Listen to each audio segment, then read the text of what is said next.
Well, welcome. And just want to say that I'm thrilled to see that there's so many people who are watching this on Facebook. And as I said yesterday, I believe, I hope it isn't Facebook playing tricks on me.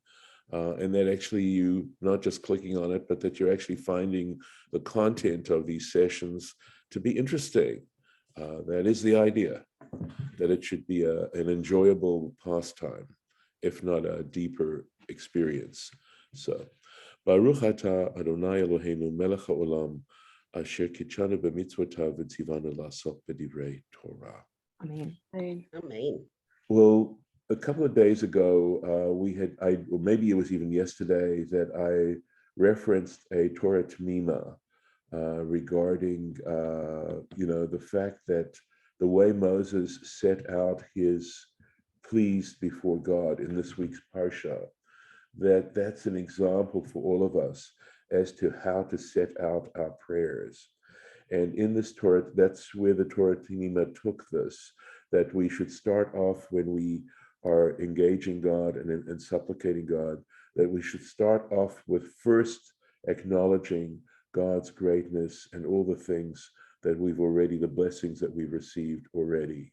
And then we should go into whatever it is that we need. And in fact, we should also end with a statement of appreciation.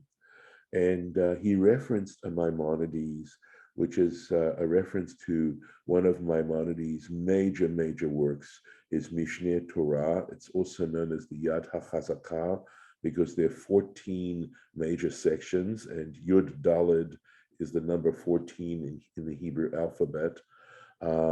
And so it's known as haChazakah, which means the strong hand. And essentially, Maimonides takes his encyclopedic knowledge of Judaism, of rabbinic literature, and all the stuff, and of Halacha, and sets it out, organizes it, sets it out in beautiful classic Hebrew, and essentially explains how to practice Judaism. That's at least traditional Judaism.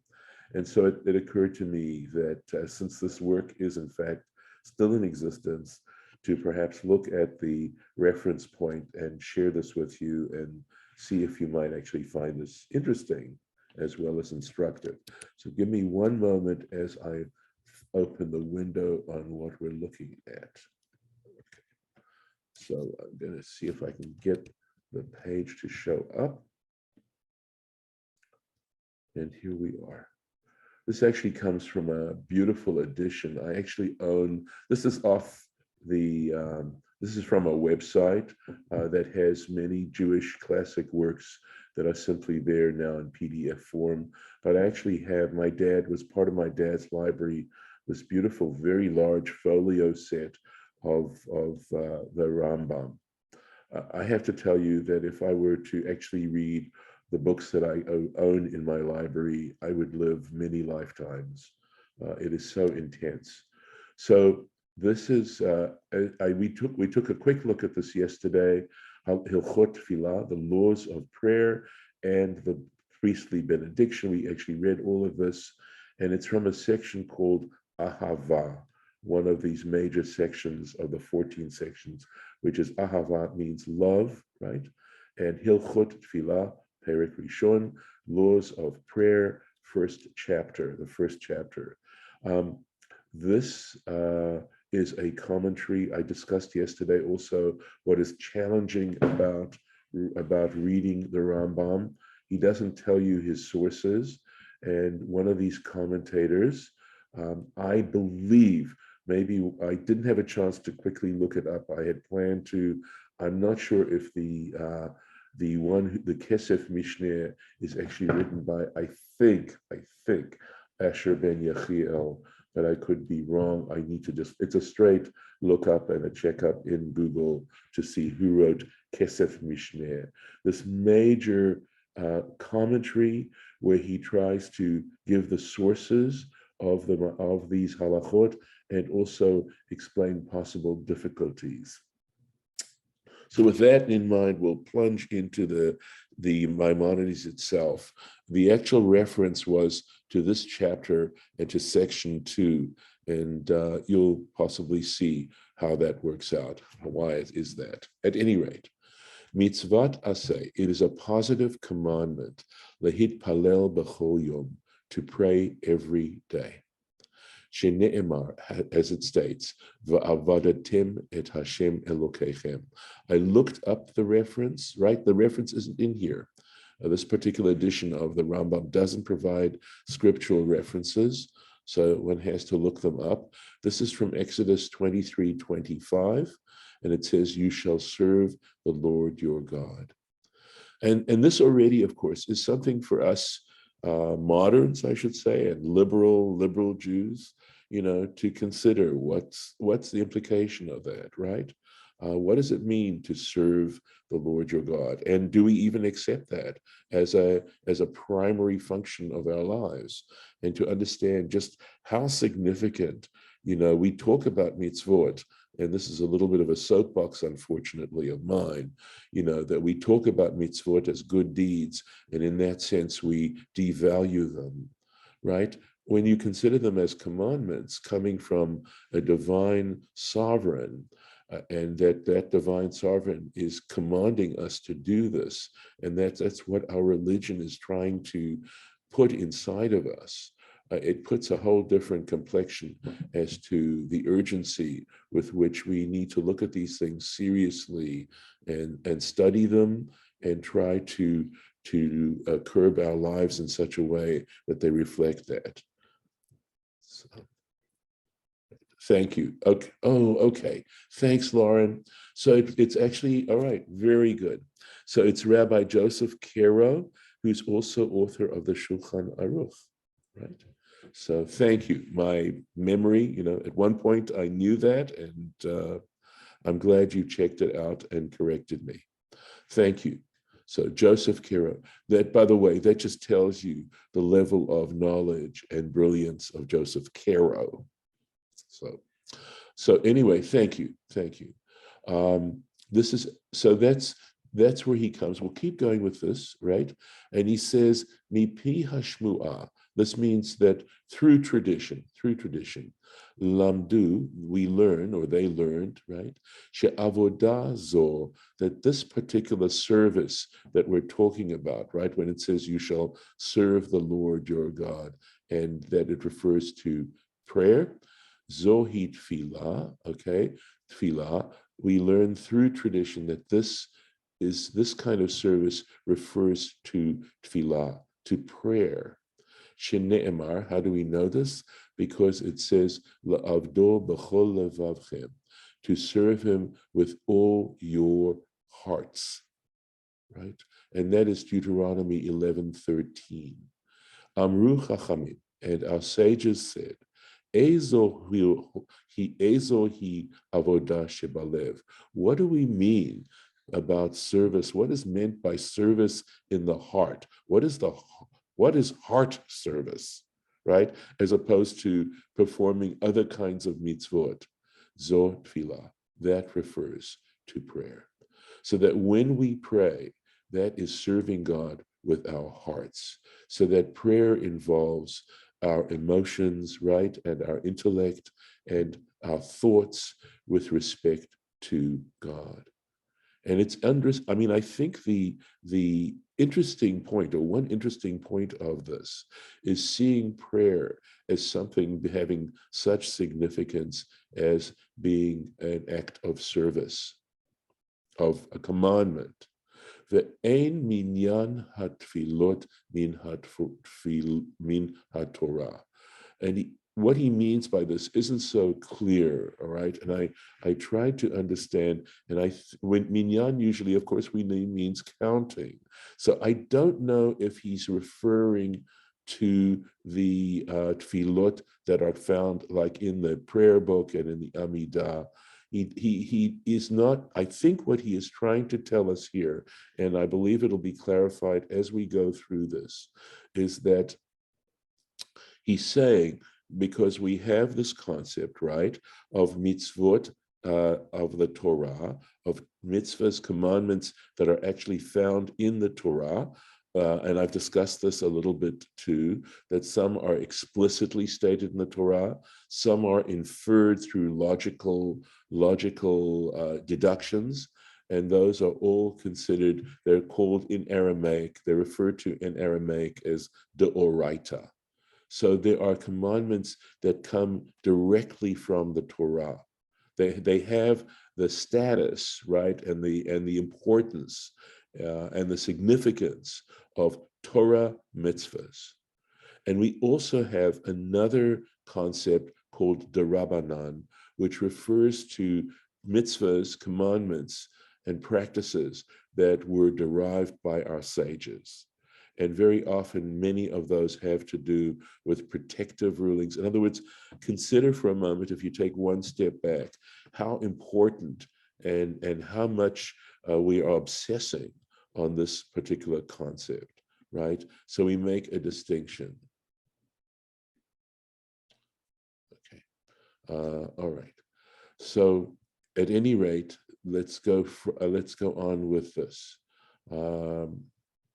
So, and he says, "Ve'ein mishneh hatfilah," okay, and I think again when he says "ve'ein mishnah" or "mishnah hatfilah hazot," he's talking about the formulation of this particular prayer that he's referring to when he's talking about this mitzvah to pray, min haTorah. It is not a mitzvah that comes from the Torah. And so I think what he's talking about here is exactly what we find in the prayer book. In other words, what he's going to have to tell us what exactly the mitzvah is from the Torah. And right now he's telling us what it isn't. Okay, at least this is how I'm understanding Maimonides, right? It's possible that he means Mishneh could mean the repetition of the Shemona. Yes, it occurred to me as well. Yes, absolutely. Absolutely. I know. Thank you. Right. But because generally when we talk about the tefillah, we're talking about the Shemona Esrei, or that silent part of our service, which is, by the way, the essence of the service, right? Ve'ein latfilah zman kavua min haTorah. So he seems to be referring for sure to what pretty much any of us would know, at least if we have some familiarity with traditional services, that's what he's referring to. He's saying this isn't, right? So he says, to translate this, and for this prayer, zman kavua, there is no set time from the Torah. So in other words, what we have to make a positive inference, what you have in the prayer book, and all the rules, because there are lots of rules that go along with that, right? What prayers exactly are included, the formulation of those prayers, their sanctity, how they're treated. He says those are all rabbinic, essentially, rabbinic practices. They are not, when he says min haTorah, I believe he means deoraita. Okay, that's what min haTorah would mean in Aramaic. Right. This is the section that was referred to. Ulefichach, and he says, for this reason, nashim va'avadim, both women and, in this case, he means slaves, Hebrew slaves, right, whose time is bound up in taking care of family or the family priorities, right? He says that women and slaves chayavim betfilah, they are obligated to pray. In other words, the prayer that is in fact this positive commandment from the Torah is something women and slaves are in fact obligated to do. Now, please forgive me. I know that it feels insulting to associate women and slaves. It is not, please forgive me, it's not intended, as far as I'm concerned, to suggest anything other than the responsibility, at least back in those times, if in fact it still is something that needs to be considered seriously, is the ability that women have to prioritize and take care of raising the children. of making sure that the needs of the children are kept, and the men had certainly their responsibilities and their obligations to support and provide for the family. Now, this may have changed around. Modernity may have, in fact, altered some of the ways in which we look at things. I'm not here to argue that. I'm just trying to make sure, although we may be at this point, all of you may be comfortable or at least not that uncomfortable that this doesn't have to be a big subject of discussion at this point, and we can understand that this has to do with a way of looking at commandments and the obligation, and the fact that if you're obligated to do it, that's a serious consideration if you have an obligation. So it's saying that in this kind of tefillah, every Jewish person is obligated. There are no exceptions on this. Why? He says, why? Lefi, because shehi mitzvat aseh, because this particular tefillah that he's referring to, which he has told us isn't what's in the prayer book, it isn't going to shachrit, mincha, and ma'ariv. It is not that. He says this is a positive commandment, shelo hazman grama, which is not time bounded. So there is the concept of prayer that's rabbinic, where a Jew is obligated to pray shachrit within a certain time period, mincha within a certain time period, and a ma'ariv within a certain time period. And this is not what we're talking about here. Here we're simply talking about the fact, as you'll see, that every day one is supposed to take a few moments and engage in some personal, this is personal, can we say creative if you want to, but it's your own personal meditation before God, not necessarily from the prayer book.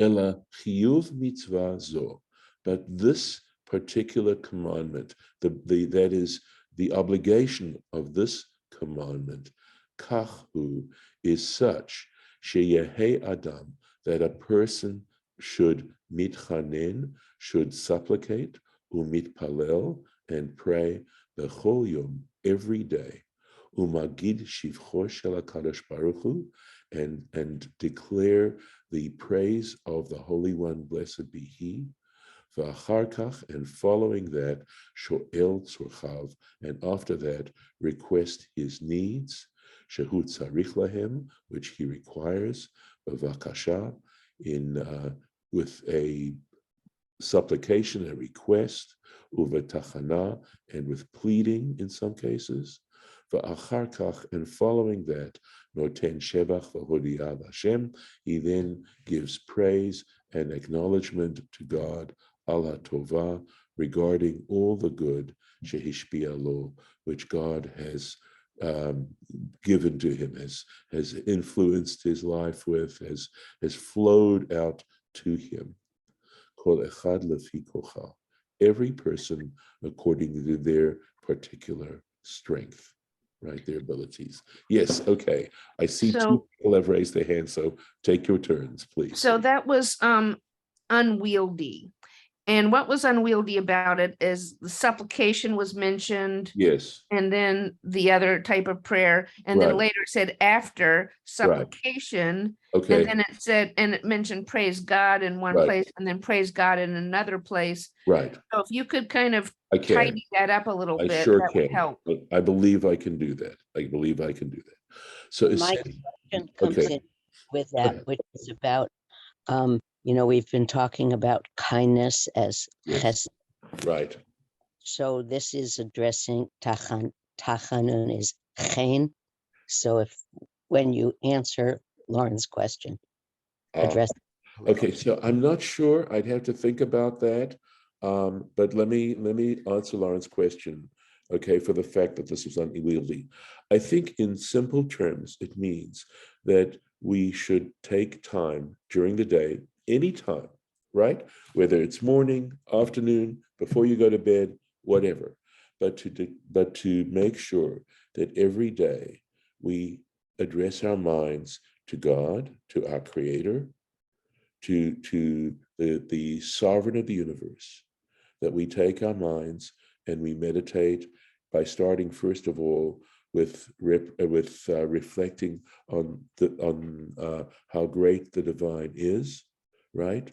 That as creator of this universe, how vast this universe is, how complex it is, how grand it is, and to start off there.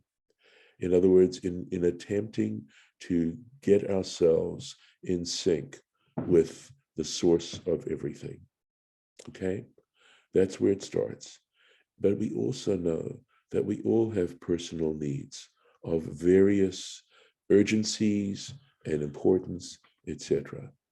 And they may be very personal, they may be more universal, etc. But to do basically these three things, the first being that meditation on God, the Creator's grandeur, right? The second thing, and uniqueness.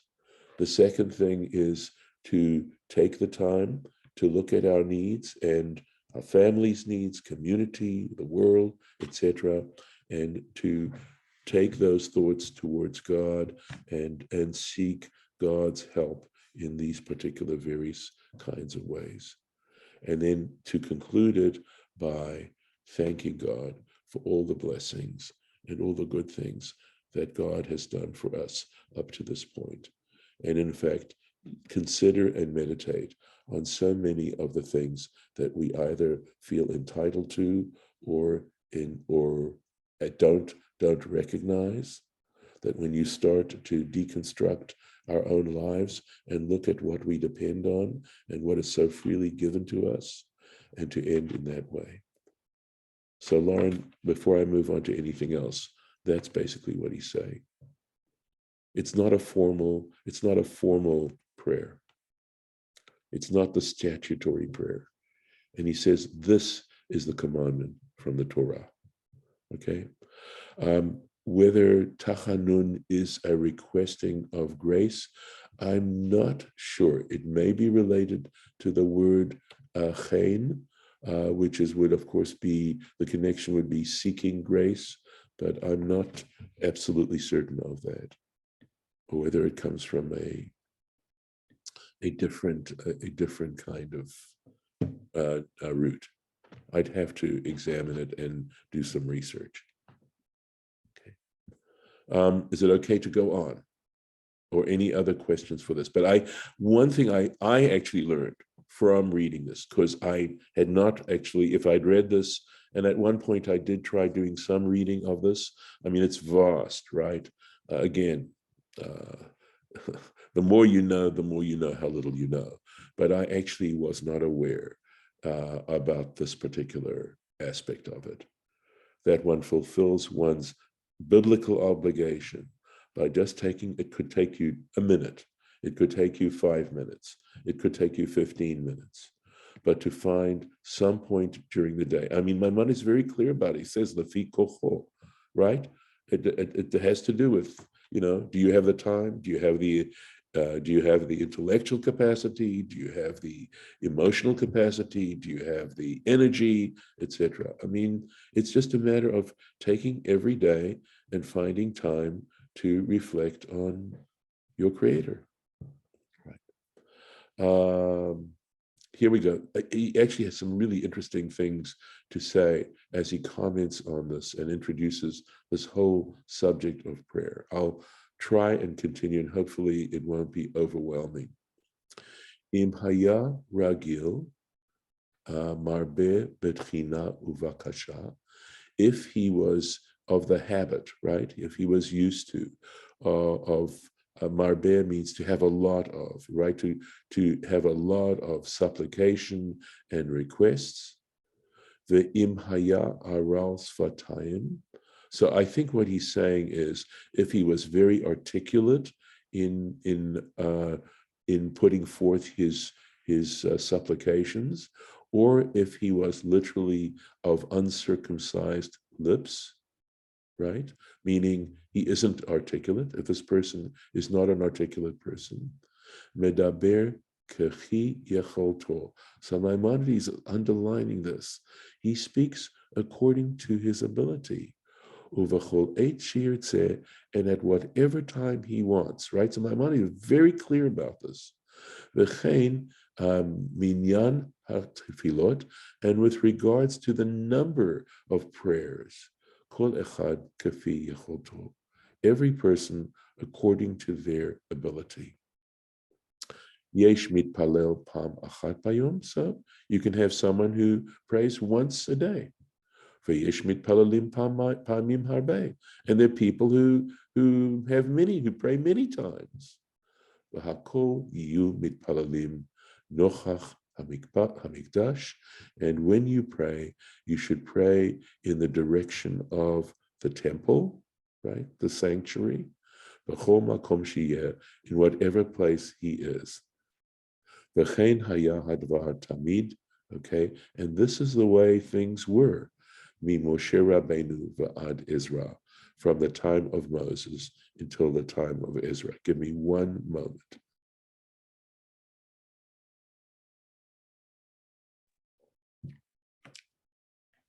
So he's saying the essential, explaining this mitzvah that he referred to. And I think this is a good place for me to stop. And I'll stop the share. And I will tell you this much. If you want me to continue a little bit more, I can, possibly tomorrow, although I need to get back into Deuteronomy. Maimonides is translated into English. What he is going to do is, because he's talked about from Moses until Ezra, and then things changed. And he explains how things have changed and what was done to try to preserve this specific kind of tradition. So Everything I'm seeing links Tachanun Techain. okay, well, good. Judith, you got your answer. Starbucks card. Yes, definitely. Good question, Judith. Okay, so in other words, it's a seeking of God's grace, which I think is the point you were making, Judith. So thank you. Good. I'd rather try to answer that with a measure of certainty. So I'm glad Lauren did the research. Yes, thank you. Okay. A question I have, we have the word sane Yes. in our tefillot, but it's Christians I hear talking about grace. Yes. And I wonder the Jewish spin on that concept. You know something? It could have to do with some foundational issues in terms of the dynamics of both religions. I would say that Judaism is very conscious of the notion, as I understand the Christian notion of grace. My understanding is it means undeserved mercy. That's essentially what it means. So we talk about a grace period. In other words, you're supposed to file your taxes by, say, the 15th. But if you don't get them filed by the 15th, even though that's when they're supposed to be done, your grace period says, well, if you file them by the 20th, you're not going to be penalized. Even though technically one should be. You're supposed to file them by the 15th. Well, So that's what we Jews mean by grace periods. So as Jews, we believe in that too. Jews don't talk. I mean, most Jews don't talk about God or use words like praise and worship. They talk about going to services. They don't say we're going to go worship. But they don't talk. They don't have that. Most Jews seem to be fairly secular minded in the way they talk, in the way they think. And it doesn't mean that within Judaism, there's not praise and God and grace and all of these concepts that seem so Christian, but a lot of Christians are real open and talking about their faith, and Jews generally either are secular or more private, maybe. Right. So We have I was that going to. concept in, like in the Machzor, ki ein banu ma'asim. Right. That's an appeal for grace. That is an appeal for grace. Lauren's point, I was going to take it in a little bit of a different direction. I think within Judaism, there's a very strong belief that we earn our immortality. We earn that immortality through the performance of the mitzvot and masim tovim and good deeds. Whereas within Christianity, it would seem that it was, Christ on the cross that basically got us forgiven for our sins, and that Christ made the ultimate sacrifice for humanity. But I think that's also a little bit of a not completely real division, because there are elements in Judaism of looking at what God does for us as God's will and not completely earned. And I think there are elements of Christianity about having to fit into certain behaviors to have certain rewards. There's no question. I am oversimplifying. There's no question about it. And not only that, within Catholicism, right, there have been changes throughout the centuries where there was a question of, there is a basic issue of faith versus acts within Christianity, at least traditionally, and to whether faith is what's really important as opposed to acts. And there's a whole theological discussion as to the significance of acts and whether acts have any significance at all. Within Judaism, clearly acts have tremendous significance. And my understanding is that one of the developments in the course of time, and this is centuries old at this point within Catholicism, is that Catholicism did start to sense that there was more significance in acts than certain, let's say, Protestant interpretations of Christianity. But that is not in Judaism, that is not up for grabs as to the significance of acts. I mean, the whole point of mitzvot is that it rests on acts. And it's saying whether you have milchik dishes and fleishik dishes matters. That's what Judaism, at least traditionally, is saying. Although we do have that phrase, ein banu ma'asim, Right. which is very poignant kind of thing. Like we try, but really, what does it amount to? What we manage to do doesn't amount to much. Yeah, I think that, but it's still not saying. It isn't saying that there is no significance to what we do. I think what it's trying to say is we haven't come up to the mark. We haven't measured up. Well, I'm gonna take it a little bit differently, okay? Which is saying, given the amount of love and kindness that we get from the divine, so much of which we are so clueless about, it's a way of taking into account and saying, if you look at a scale, right, and you look at what God does for you, and you look what we do for God, this is the way things go. Okay? That we don't want to, and it's a danger that people who practice mitzvot look down on people who don't. And you want to be careful. That is a pernicious underbelly. You should not feel, I mean, that statement, ein banu ma'asim, is saying we're not in a position to say that even though we might perform mitzvot, that somehow we're better than everybody else or from people who don't. It's not for us that should not be a cause for pride. It's terrible. That's, as I said, it's a pernicious underbelly. And we need to guard against that. And that statement, ein banu ma'asim, is saying, in the grand and infinite scheme of the universe, what we manage to accomplish, even if we have devoted ourselves to learning and practicing and doing, given that in comparison to what God gives us, is relatively insignificant. But it isn't saying that making every effort to do it is insignificant. It isn't saying that. It's just saying by contrast. So look at this. I mean, we did a little bit of Maimonides. Look at the questions and the issues Maimonides raises for us in terms of definitely, our liberal modern perspective on Judaism and our understanding of it, and how hopefully doing the little bit that we did, helps and clarifies and challenges us, etc. So I'm going to stop the recording and thank you.